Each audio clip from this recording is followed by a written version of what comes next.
नमस्कार मित्रांनो, महाराष्ट्र सरकारने राज्यभरातील महिलांना मोठी खुशखबर दिली आहे। महाराष्ट्र सरकारकडून राज्यातील महिलांना मुख्यमंत्री लाडकी बहीण योजनेतून आता दर महिन्याला 1500 रुपये मदत म्हणून दिले जाणार आहेत। या योजनेतून राज्यातील 21 ते 60 वयोगटातील महिलांना दर महिन्याला 1500 रुपयांची मदत मिळेल, अशी माहिती सरकारने दिली होती।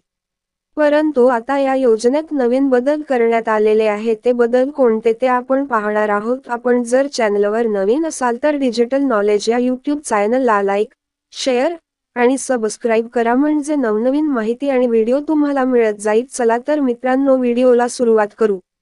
या योजनेत आणखी बदल करत सरकारने 21 ते 65 वयोगटातील महिलांना या योजनेचा लाभ घेता येईल, असं उपमुख्यमंत्री अजित पवार यांनी स्पष्ट केलं आहे। राज्य सरकारच्या घोषणेनुसार एकाच कुटुंबातील मुलगी आणि आईलाही आता या योजनेचा लाभ मिळणार आहे। फक्त दोघींचं वय हे 21 ते 65 वयाच्या दरम्यान असणं आवश्यक आहे। योजनेसाठी नेमक्या अटी, शर्ती काय? 1. सदर योजनेत अर्ज करण्याची मुदत दि.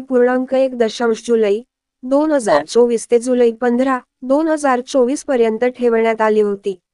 या मर्यादेत सुधारणा करण्यात येत असून आता सदर मुदत 2 महिने ठेवण्यात येत असून ती दि. ऑगस्ट 2024 पर्यंत लाभार्थी महिलांना अर्ज करता येईल। तसेच दि. ऑगस्ट 2024 पर्यंत अर्ज करता येईल। 2. या योजनेच्या पात्रतेमध्ये अधिवास प्रमाणपत्र आवश्यक असल्याचे नमूद करण्यात आले होते। आता लाभार्थी महिलेकडे अधिवास प्रमाणपत्र उपलब्ध नसेल तर त्याऐवजी 15 वर्षापूर्वीचे एक रेशन कार्ड, 2 मतदार ओळखपत्र, 3 शाळा सोडल्याचे प्रमाणपत्र, 4 जन्म दाखला या 4 पैकी कोणतेही ओळखपत्र प्रमाणपत्र ग्राह्य धरण्यात येणार आहेत। 3. सदर योजनेतून 5 एकर शेतीची अट वगळण्यात आली आहे। 4. सदर योजनेत लाभार्थी महिलांचा वयोगट 21 ते 60 वर्ष वयोगट ऐवजी 21 ते 65 वर्ष वयोगट करण्यात येत आहे।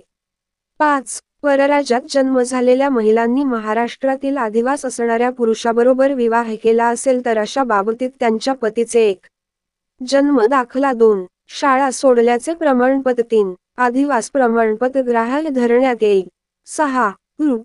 2.5 लक्ष उत्पन्न दाखला उपलब्ध नसेल तर ज्या कुटुंबाकडे पिवळे व केशरी रेशन कार्ड उपलब्ध असेल त्यांना उत्पन्नाच्या दाखला प्रमाणपत्रातून सूट देण्यात येत आहे। 7.